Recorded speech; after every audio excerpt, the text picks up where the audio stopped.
오늘 제가 전해드릴 소식은 솔직히 영상을 준비하면서 가슴이 벅차올랐습니다. 화성 시민 여러분 축하드립니다. 2025년 12월 4일 우리 화성 특례시에 국립고궁박물관 분관이 들어온다는 소식이 공식 확정됐어요. 그냥 박물관 하나 생긴다는 게 아닙니다.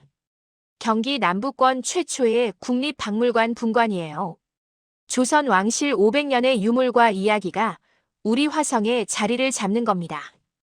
2030년 불과 5년 후면 우리는 육릉과 걸릉을 산책하고 용주사에서 기도를 드린 뒤 국립고궁박물관 분관에서 정조대왕의 꿈을 마주하게 될 거예요. 상상만 해도 설레지 않으세요? 오늘 저는 이 역사적인 소식을 화성 시민의 한 사람으로서 그리고 이 도시를 사랑하는 사람으로서 여러분께 전하고 싶습니다. 먼저 정확한 사실부터 말씀드릴게요. 2025년 12월 4일 국가유산청, 화성특례시, 그리고 한국토지주택공사 LH가 모여 업무 협약을 체결했습니다. 국립고궁박물관 분관을 화성에 짓겠다는 공식적인 약속이에요. 장소는 태안삼 택지개발지구 내 공원 부지 약 2만 5천 제곱미터입니다. 7,500평 정도 되는 규모예요. 작지 않은 공간입니다. 그리고 이 장소가 어디냐? 여러분, 바로 육릉과 걸릉 근처예요. 용주사 바로 옆이고요. 사도세자와 정조대왕이 잠들어 계신 그곳, 정조대왕께서 아버지를 위해 세우신 용주사, 그 역사의 현장 바로 옆에 국립고궁박물관이 들어서는 겁니다. 이게 우연일까요? 아니에요. 이건 운명입니다. 사실 국립고궁박물관은 여러 지역을 검토했을 거예요. 경기도만 해도 수많은 도시가 있잖아요. 그런데 왜 화성이 선택됐을까요? 첫째, 역사적 연결고리예요. 화성은 정조대왕의 도시입니다. 화성행궁이 있고 수원화성이 있고 육릉과 걸릉이 있어요.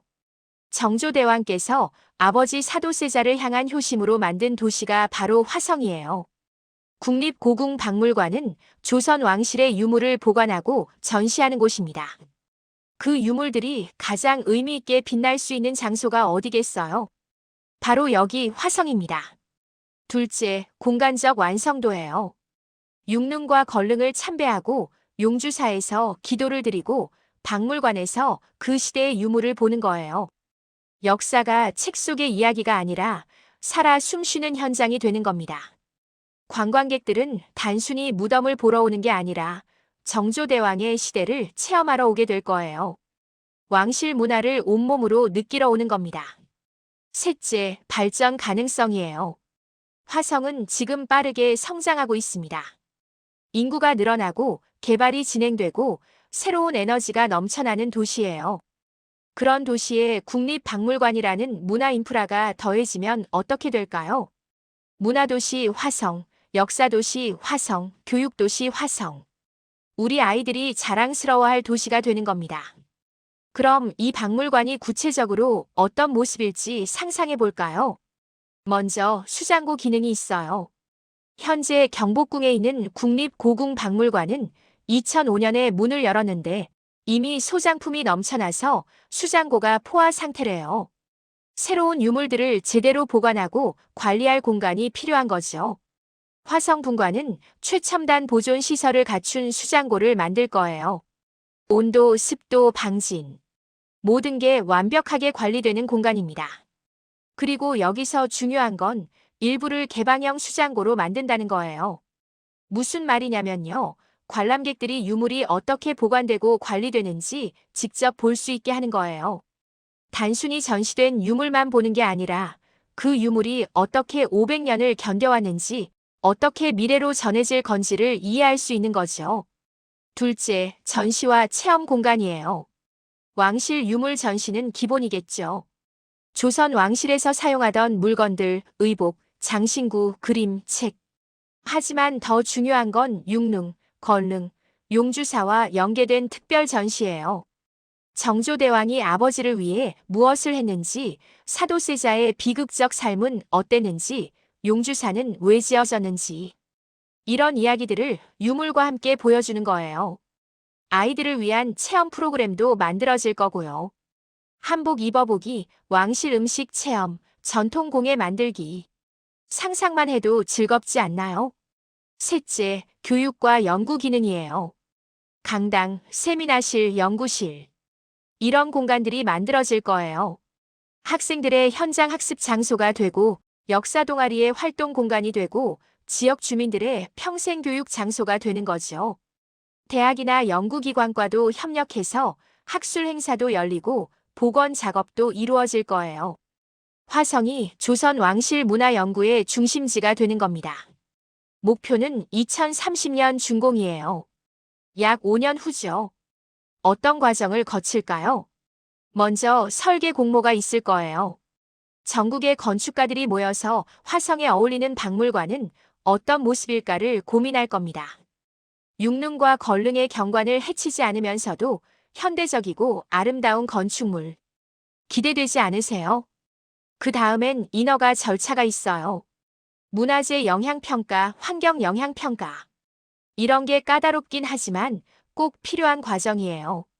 왕릉은 유네스코 세계유산이거든요. 함부로 주변을 개발하면 안 돼요. 철저하게 보호하면서 조화를 이루는 방법을 찾아야 합니다. 그 과정이 끝나면 드디어 착공이에요. 공사 기간은 보통 2년 정도 걸릴 거예요. 그리고 건물이 완성되면 유물을 옮기고 전시를 준비하고 시범 운영을 하고 2030년 어느 봄날 우리는 국립고궁박물관 화성분관의 개관식에 참석하게 될 겁니다. 상상만 해도 가슴이 뛰지 않나요? 이 박물관이 우리 삶을 어떻게 바꿀까요? 첫째, 자부심이에요. 나 화성 산다고 말할 때 가슴이 뿌듯해질 거예요. 우리 동네에 국립박물관 있어. 육릉 옆에 있는데 진짜 멋있어. 주말에 아이들 데리고 자주 가. 이게 얼마나 자랑스러운 일인지 아세요? 우리 아이들은 역사책에서만 보던 유물을 집 앞 박물관에서 볼 수 있어요. 학교에서 정조대왕 배우고 주말에 엄마 아빠 손잡고 박물관 가서 실물을 보는 거예요. 이게 진짜 교육입니다. 둘째, 경제 활성화예요. 관광객이 늘어나면 어떻게 될까요? 음식점이 생기고 카페가 생기고 숙박업소가 생겨요. 기념품 가게도 생기고 전통문화 체험 공방도 생기겠죠. 일자리가 생기는 겁니다. 우리 이웃들의 가게에 손님이 늘어나는 거예요. 육릉, 용주사, 고궁박물관 코스가 유명해지면 전국에서 사람들이 찾아올 거예요. 외국 관광객들도 올 겁니다. 셋째, 문화생활의 질이에요. 주말에 갈 곳이 생기는 거예요. 가족과 함께, 친구와 함께, 혼자서도 갈 수 있는 품격 있는 문화 공간이죠. 봄에는 벚꽃 보러 가고, 여름에는 녹음 속을 걷고, 가을에는 단풍을 즐기고, 겨울에는 눈 내린 왕릉을 산책하고, 그리고 박물관에서 따뜻한 차 한 잔 마시면서 조선 왕실의 이야기를 듣는 거예요. 이게 행복 아닐까요? 넷째, 교육 인프라예요. 화성은 젊은 도시예요. 아이들이 많죠. 그런데 문화 인프라는 부족했어요. 국립박물관이 생기면 달라집니다. 학교 현장 학습 장소가 되고 역사 교육의 현장이 되고 진로 체험의 공간이 되는 거죠. 박물관 큐레이터를 꿈꾸는 아이, 문화재 보존 전문가를 꿈꾸는 아이, 역사학자를 꿈꾸는 아이. 우리 아이들의 꿈이 더 커지는 겁니다. 하지만 여러분, 마냥 기대만 하고 있을 순 없어요. 우리가 함께 준비하고 만들어가야 할 것들이 있습니다. 첫째, 환경 보호예요.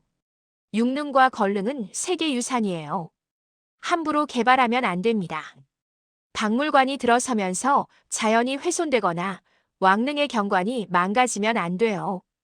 개발과 보존의 균형을 잘 맞춰야 합니다. 우리가 관심을 갖고 지켜봐야 해요. 제대로 하고 있나? 자연은 잘 보호되고 있나? 계속 확인하고 목소리를 내야 합니다. 둘째, 교통 문제예요. 관광객이 늘어나면 차가 많아지겠죠. 주차 문제도 생길 거고요. 지금부터 대중교통 확충, 셔틀버스 운영, 주차 공간 확보. 이런 걸 미리미리 준비해야 해요. 지역 주민들이 불편을 겪으면 안 됩니다. 우리가 먼저 살고 있는 사람들이니까요. 셋째, 지역 상생이에요. 박물관 주변에 대기업 프랜차이즈만 들어오면 안 돼요. 지역 소상공인들이 함께 성장할 수 있어야 합니다. 화성의 맛집, 화성의 특산품, 화성의 문화. 이런 걸 알리고 키워야 해요. 관광객들이 화성 좋더라. 음식도 맛있고 사람들도 친절하고 이렇게 말하도록 만들어야 합니다. 넷째, 문화 프로그램이에요. 박물관은 건물만 있다고 되는 게 아니에요.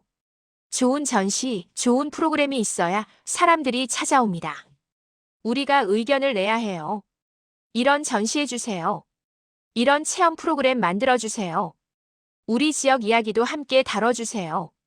시민들이 참여하고 요구하고 함께 만들어가는 박물관이 되어야 합니다. 잠시 역사 이야기를 할게요. 정조대왕은 왜 화성을 만들었을까요? 아버지 사도세자의 무덤을 수원으로 옮기면서 시작됐죠. 하지만 단순히 무덤만 옮긴 게 아니에요. 화성행궁을 짓고 수원화성을 쌓고 용주사를 세우고 새로운 도시를 만들었어요. 정조대왕의 꿈은 뭐였을까요? 백성들이 잘 사는 나라, 문화가 꽃피는 나라, 효와 인의가 살아 숨쉬는 나라. 그 꿈의 중심에 화성이 있었습니다. 200년이 넘는 시간이 흘렀어요. 그 사이 화성은 변했고 우리는 현대를 살고 있습니다. 하지만 정조대왕의 꿈은 아직 끝나지 않았어요. 2030년 국립고궁박물관이 문을 열면 정조대왕의 꿈이 다시 한번 현실이 되는 겁니다. 왕실의 문화가 백성들과 함께 숨쉬고 역사가 교육이 되고 과거가 미래를 밝히는 그게 바로 정조대왕께서 원하셨던 화성 아닐까요? 국립박물관이 지역을 어떻게 바꾸는지 다른 사례를 볼까요? 경주의 국립경주박물관, 부여의 국립부여박물관, 공주의 국립공주박물관. 이 도시들은 박물관 덕분에 관광도시로 완전히 자리 잡았어요. 특히 경주는 어떤가요? 불국사, 석굴암, 첨성대. 유적지들과 박물관이 하나의 네트워크를 이루면서 연간 수백만 명의 관광객이 찾아옵니다. 화성도 그렇게 될 수 있어요. 수원화성, 육릉과 건릉, 용주사, 화성행궁, 그리고 국립고궁박물관. 이게 하나로 연결되면 어마어마한 관광 벨트가 만들어지는 겁니다. 경주 가면 신라, 화성 가면 조선. 이렇게 되는 거죠. 우리가 조선시대 역사 문화의 수도가 되는 겁니다. 화성 시민들은 이 소식을 듣고 뭐라고 할까요? 어떤 분은 이렇게 말할 거예요. 드디어 우리 동네에도 제대로 된 문화시설이 생기네. 어떤 분은 이렇게 말하겠죠. 아이들 교육에 정말 좋겠다. 주말마다 데리고 가야지. 어떤 분은 걱정도 하실 거예요. 교통은 괜찮을까? 주차는 어떻게 하지? 모두 다 맞는 말이에요. 기대도 크고 걱정도 있죠. 하지만 한 가지 확실한 건 우리 모두가 이 프로젝트의 주인공이라는 거예요. 시에서 알아서 다 해주길 기다리는 게 아니라 우리가 참여하고 의견을 내고 함께 만들어가야 합니다. 공청회가 열리면 참석하고 설계안이 나오면 관심 갖고 보고 SNS에 의견을 올리고 우리의 박물관, 우리의 문화공간을 우리가 만드는 겁니다. 자, 이제 함께 상상해 볼까요? 2030년 어느 토요일 아침입니다. 당신은 가족과 함께 집을 나섭니다. 오늘은 새로 문 연 국립고궁박물관에 가는 날이에요. 차를 타고 가다가 아니면 셔틀버스를 타고 가다가 창밖으로 보이는 육릉과 건릉의 푸른 숲, 주차장에 차를 세우고 걸어서 박물관으로 향합니다. 현대적이면서도 한국적인 아름다운 건물이 보여요. 입구에서 티켓을 받고 들어갑니다. 아이들이 신나서 뛰어다니네요. 엄마, 이거 봐. 정조대왕이 입었던 옷이래. 아빠, 이 그림 교과서에서 봤어. 전시실을 천천히 둘러봅니다. 조선 왕실의 화려한 유물들. 그 뒤에 숨겨진 이야기들. 체험관에서는 한복을 입어보고 왕실 음식을 맛보고 전통 공예를 만들어 봅니다. 카페에서 차 한잔 마시면서 창밖을 봅니다. 저 멀리 육릉과 걸릉이 보이네요. 여기 정말 좋다. 다음 주에 또 오자. 집으로 돌아가는 길 아이가 말합니다. 나 크면 박물관에서 일하고 싶어. 당신은 웃으며 아이의 머리를 쓰다듬어 줍니다. 이게 우리의 미래예요. 5년 후면 현실이 될 미래입니다. 화성 시민 여러분, 우리는 역사적인 순간을 살고 있습니다. 화성이 단순히 빠르게 성장하는 신도시가 아니라 역사와 문화가 살아 숨쉬는 품격 있는 도시로 거듭나는 순간이에요. 국립고궁박물관 분관은 단순한 건물이 아닙니다. 그것은 우리의 자부심이고 우리 아이들의 교육 현장이고 우리 지역의 미래입니다. 정조대왕께서 200년 전에 꿈꾸셨던 이상적인 도시, 문화가 꽃피는 도시. 그 꿈이 이제 우리 손으로 완성되는 겁니다. 2030년은 멀지 않아요. 불과 5년입니다. 그 5년 동안 우리가 관심을 갖고 참여하고 함께 만들어가면 정말 자랑스러운 문화공간이 탄생할 거예요. 육릉에서 정조대왕께 인사드리고 용주사에서 마음을 다스리고 박물관에서 조선의 역사를 배우고 이게 화성 시민의 일상이 되는 겁니다. 상상만 해도 가슴 벅차지 않으세요?